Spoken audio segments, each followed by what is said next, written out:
में प्रधानमंत्री वही भाषण दे दिया, बंगाल में घुस पी दिया। मैं सर आपको कहना चाहता हूं, भाजपा को और प्रधानमंत्री को जो रिक्वेस्ट करूंगा मैं, सर ये जो मुतवा संप्रदाय जो हिंदू है, जो लाखों करोड़ लोग जो नाम सीए में आपने एप्लीकेशन किया, उनका नाम अभी तक बादल दादा, आई होप आज कम से कम आप टाइम मिलने से खुश होंगे और अपनी बात अनइंटरप्टेड आपने कह ली।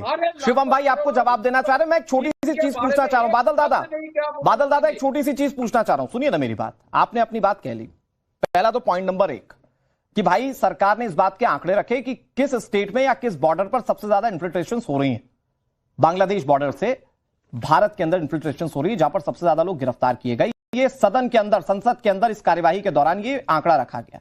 तो आपको क्या आपके स्टेट की चिंता नहीं है? Point number 1।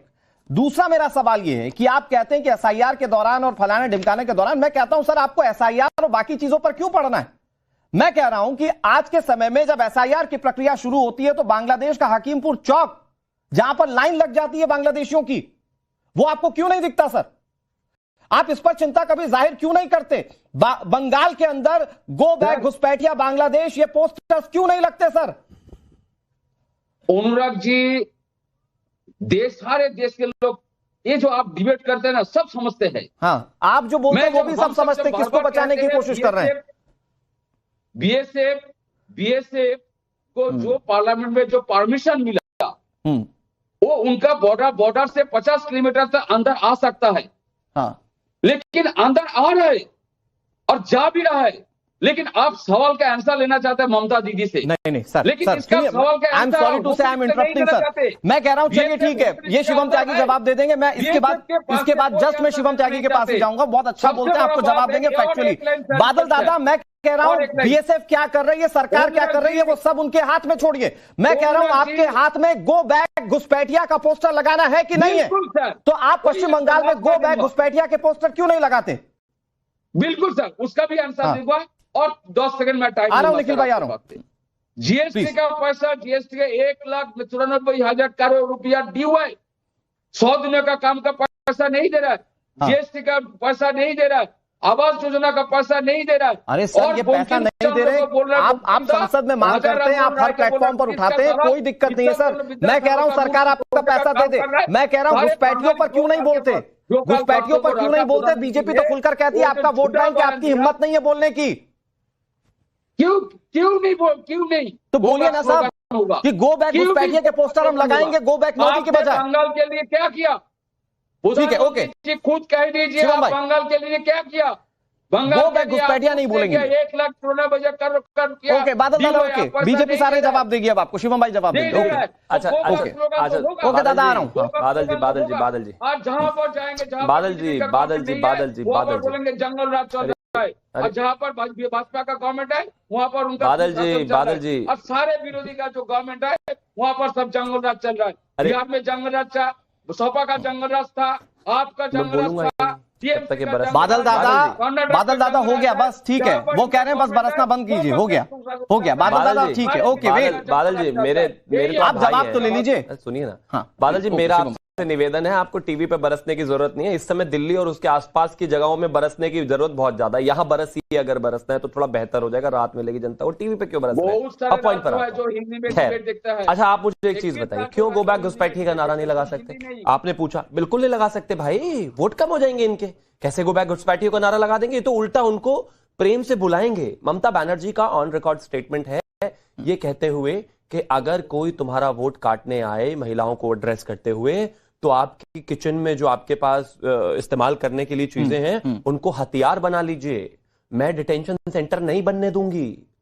ममता बनर्जी हिंदुस्तान के बंगाल बीच में नहीं, मैं आपके बीच में नहीं बोला ना, कोई लाभ नहीं है, 1 to 1 कर लेते हैं। आप पहले आप बोले आई नो बांग्लादेशियों के लिए, घुसपैठियों के लिए तो आप तालियां भी बजाओगे, थोड़ी देर में नाच गाना भी कर दोगे, कोई दिक्कत नहीं है। मैं बोल लूं अपने समय, प्लीज कोई लाभ नहीं है इस बात का, रुकवा दीजिए अगर हो सकता है। बादल दादा मैं बोल उनके ऊपर भी सकता हूं, लेकिन आवाज अच्छे से जाएगी नहीं, कोई फायदा नहीं है। बादल जी सुनिए ना, 4 हार्ड क्वेश्चनिंग के बाद आप बोलेंगे मैं नहीं बैठूंगा, मैं उठ के चला जाऊंगा। तो ये नौकर मुझे बोलने दीजिए, अपने समय में आप जवाब तो देने दीजिए, आप जवाब तो देने दीजिए। शिवम भाई आप ही की बात का जवाब दें। ओके शिवम भाई, आप मेरे बड़े भाई हैं, जितना तालियां बजाना, नाच गाना करना कर लेना बाद में, लेकिन अभी डिबेट कर लेना।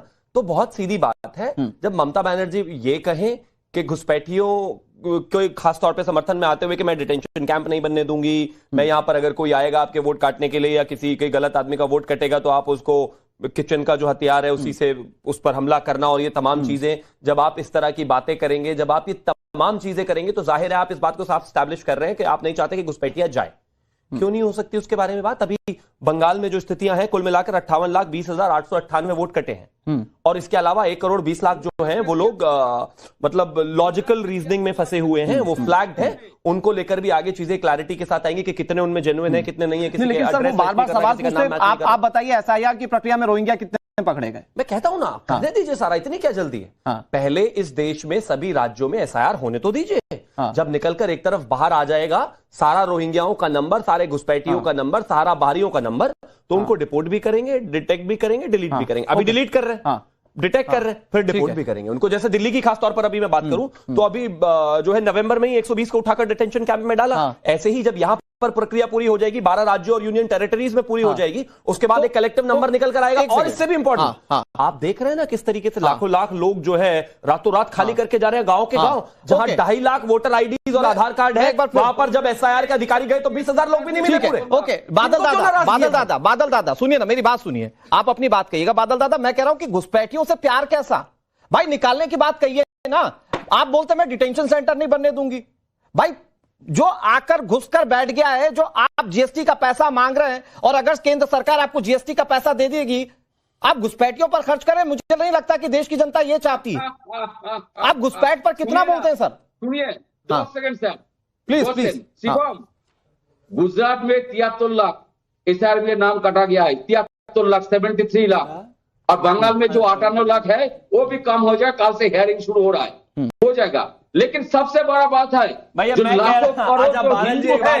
कह रहा हूं एक है ना, अगर नहीं है तो ममता दीदी किसके लिए इतनी बैटिंग कर रही है नहीं? मान लीजिए, मैं कह रहा हूं नहीं है, मैं कहता हूं नहीं है, बांग्लादेशी नहीं है, घुसपैठिया नहीं है, फिर ये ममता दीदी किसको कह रही है कि मैं डिटेंशन कैंप में नहीं जाने दूंगी? फिर ममता दीदी किसको कह रही है कि अगर आपके वोट कटे तो उनको जो है हथियार बना लेना किचन के? नहीं है, मान लिए मैंने। अरे गजब बात हो गई, एक वाइटल पॉइंट सुनो, गजब बात हो गई। अगर है नहीं तो फिर विरोध क्यों कर रहे हो भाई? अगर है तो निकलने दो भाई, सुनो ना भाई। मैं सुन ही रहा हूं जब से आपकी, मैं तो पूछना चाह रहा हूं आपसे, बता है नहीं, मान लीजिए है कि नहीं है भाई, तो फिर विरोध क्यों है? थोड़ा चुप हो जाओ 10 सेकंड के लिए। अपनी बारी में चुप हो जाओ, दूसरे की बारी में लगातार बोलना है, अपनी बारी में चुप हो जाओ। बादल देवनाथ जी, ओके प्लीज। मैं बोल रहा हूँ जो लाखों करोड़ जो हिंदू बांग्लादेश में से आया, उनका नाम एसआईआर में नहीं है, और इन लोगों को जो सीए जो 6 महीने से एप्लीकेशन किया सीए के लिए, डीए वो जो अलग से भाजपा के लोग दिखा, अभी तक 54 लोगों को सीए का सर्टिफिकेट मिला। लाखों करोड़ लोग फॉर्म फिलअप नहीं कर पाए हिंदू, तो लाखों करोड़ मुस्लिम संप्रदाय सर, तो आप ये बात रखिए ना, आप ये हिंदुओं की बात रखिए। आज जो बांग्लादेश में हो रहा है वहां पर हिंदुओं के साथ हो रहा है, उस पर खुलकर बात रखिए। मैं तो खुद खड़ा हूं सर आपके साथ, इसमें कोई दिक्कत नहीं है सर। आप ज्यादा से ज्यादा जो पीड़ित हिंदू हैं दूसरे देशों के, उनको लाइए यहाँ पर, लेकिन घुसपैठियों को इसके एवज में आप रख लेंगे, इसको अलाउ नहीं किया जा सकता ना सर। शिवम भाई लास्ट 10 सेकंड, फिर मैं उसके बाद निखिल जैन के पास जा रहा हूं। देखिए, मैं एक चीज कहना चाहता हूं, विषय बहुत साफ है। उनकी ही आर्ग्यूमेंट ले लीजिए। सारा देश झूठ बोल रहा है, गृह राज्य मंत्री जो बोल रहे हैं वो ठीक नहीं है, गृह मंत्री जी मेरे समेत जितनी भी सरकार है वो सब झूठ बोल रहे हैं। लेकिन अगर रोहिंग्या घुसपैठिया नहीं है तो आप किसके समर्थन में, किसको बचा रहे हैं? और अगर लेकिन ये बचा रहे तो क्यों बचा रहे? सिर्फ वोट बैंक है, इसका मतलब है जो कि सामने निकल कर आ रहा है, इसका मतलब ये है कि उनको डिपोर्ट करना है। ठीक है, इसका मतलब इनको दर्द है, इसका मतलब वो उनके वोटर हैं, इसका मतलब ये उन्हीं के आधार पर जीतते आए हैं, इसका मतलब उनके बाहर जाने का समय आ गया है। तो डर क्यों रहे हो भाई? फिर रुकिए, जाना पड़ेगा भाई। मैं कहता हूं ना, 1,60,00,000 लॉजिकल रीजनिंग में फंसे हुए हैं, 58 लाख का नाम कट चुका है। ठीक है, की जरूरत नहीं है, चिंता मत करिए, सब ठीक है। ओके आएगा। ओके बादल दादा, शिवम भाई, ओके बहुत समय दे दिया। ओके बादल दादा, फिर आ रहा हूं आपके पास, बहुत सवालों के जवाब देने आपको। लेकिन निखिल भाई, मैं ये कह रहा हूं कि प्रधानमंत्री नरेंद्र मोदी अगर वो चाहे असम के दौरे पर जाए चाहे बंगाल के दौरे पर जाए, एक तो घुसपैठिया उनका मुख्य मुद्दा है। उन्होंने ये भी बताया कि कैसे असम को भी पाकिस्तान को देने की तैयारी थी, लेकिन उन्होंने घुसपैठ पर विपक्षी सरकारों को या विपक्षी पार्टियों को जबरदस्त तरीके से घेरा। वो कह रहे हैं वोट बैंक है, इसलिए आप लोगों को दर्द हो रहा है, इसलिए गो बैक घुसपैठिया नहीं लग पा रहा है। टीएमसी के कार्यकर्ता गो बैक मोदी लगा देंगे, गो बैक घुसपैठिया नहीं लगाएंगे।